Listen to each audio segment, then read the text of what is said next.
E aí, pessoal, 2-2 na arena.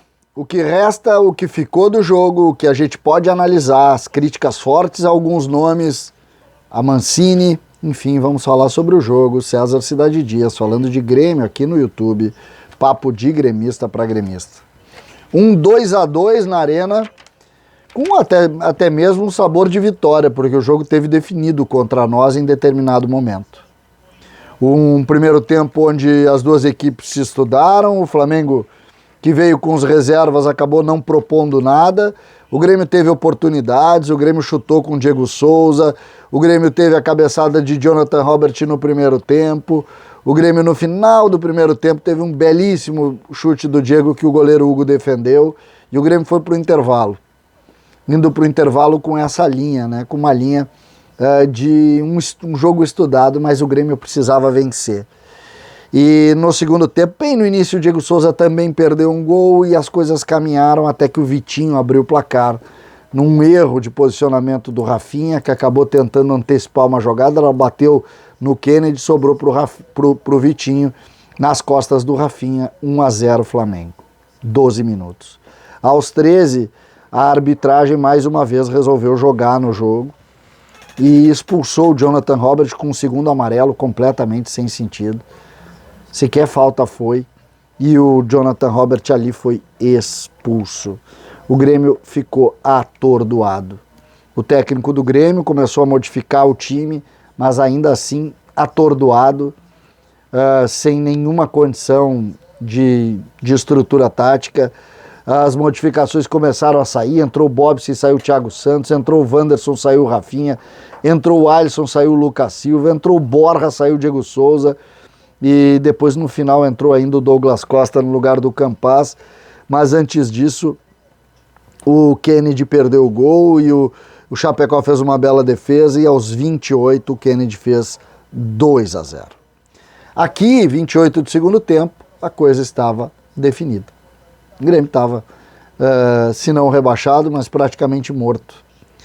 E aí surge, em cima da individualidade do Ferreira e da força e do coração de alguns jogadores, aí a gente pode colocar o centroavante Borja, a gente pode colocar o Cortez, a gente pode colocar outros jogadores que também lutaram muito. O Grêmio chegou ao gol numa jogada individual do Ferreira, através do Borja, e depois, aos 36, 7 minutos depois, o Grêmio empatou o jogo.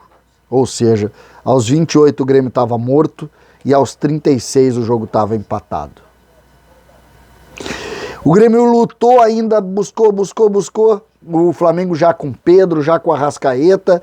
O Grêmio tentou, perdeu gols, o Cortez perdeu um gol, o Borja perdeu um gol.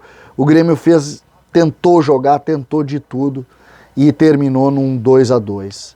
A avaliação do vestiário do Grêmio é de que o Grêmio pode comemorar o empate. Eu fiquei muito incomodado com o empate porque sabia da necessidade do Grêmio vencer esse jogo. Tá acabado? Não, claro que não. A derrota daria uma sensação de fim de festa, com certeza. O empate dá uma linha de que o Grêmio tem a próxima sexta-feira para seguir vivo. A próxima sexta é contra o Bahia, sem Lucas Silva, sem Jonathan Robert e com muitas dificuldades no time. Porque a gente vai entrar nas individualidades aqui e muitas delas, de fato, deixam o ambiente com muita preocupação. O Rafinha fracassou. O Juan, no lance do segundo gol, é de um constrangimento. É uma bola que vai lá na ponta esquerda, ele vai fazer a cobertura, e ele sequer tenta dar um carrinho para romper o contra-ataque do Flamengo. Ele joga em pé, toma um tapa, na verdade, adiantando a bola do Kennedy, e ele não faz nada, sem nenhuma condição, com um erro crasso técnico, sem nenhuma avaliação. O Juan é comprometedor, lembrando que o Juan já está vendido. E neste lance a gente precisa posicionar isso, por quê? Porque ali era o 2-0. Então, Juan comprometeu também. Jeromel foi seguro, jogou uma boa partida, assim como o Cortez, que mais uma vez teve e quase fez o gol, que seria o gol mágico de uma virada histórica do Grêmio. No meio-campo, Thiago Santos, para mim, jogou pouco. O Bob sim entrou e deu uma maior qualidade com a bola, jogando com boa qualidade, mas nessa altura o Flamengo já estava em ritmo de treino. Lembrando que quando o Flamengo faz o segundo gol, o Flamengo também desiste do jogo. E aí é que o Grêmio se aproveita para tentar reviver. Lucas Silva, que tomou amarelo, que não joga a partida contra a equipe do Bahia, sai suspenso, deu lugar a Alisson, que foi um misto de volante, foi um misto de meia, não conseguiu criar, teve um lance, ele acabou chutando, o goleiro defendeu embaixo, e ele foi ali também um jogador que tentou. O Jonathan Robert fez um bom primeiro tempo, mas aos 13 minutos acabou comprometendo, porque ele foi expulso, sai do jogo, não por culpa dele, mas ele sai, não joga esse mais, né? Ficou 40, 30 e poucos minutos fora do campo, o Grêmio com a menos, e obviamente não joga contra o Bahia. Então acabou muito ruim para Jonathan Robert. Campaz fez um ótimo primeiro tempo, foi para mim o melhor jogador do Grêmio no primeiro tempo, conseguiu algumas situações, criou soluções, é tecnicamente um jogador muito bom, deu uma cansada no segundo tempo e o treinador Wagner Mancini optou por tirá-lo e colocou Douglas Costa, que não tem nenhuma condição ainda de jogar, nenhuma condição. Fisicamente Douglas Costa muito abaixo, muito abaixo. Mal tocou na bola o Douglas, fez uma jogada, um arranque aqui, um arranque ali, nada de importante. O Ferreira, que no primeiro tempo eu achei muito individualista, foi o homem do jogo pro Grêmio. Porque ele faz a jogada do segundo gol, do primeiro gol, e faz o segundo gol com muita qualidade. É um jogador individualista que joga para ele, mas quando consegue as ações, cria situações. O Diego Souza teve duas oportunidades, errou as duas. Uma o goleiro defendeu e a outra ele chutou muito perto do gol, bem no início do segundo tempo. Essa é uma das escolhas do Grêmio, Diego Souza, assim como é uma das escolhas do Grêmio, Rafinha.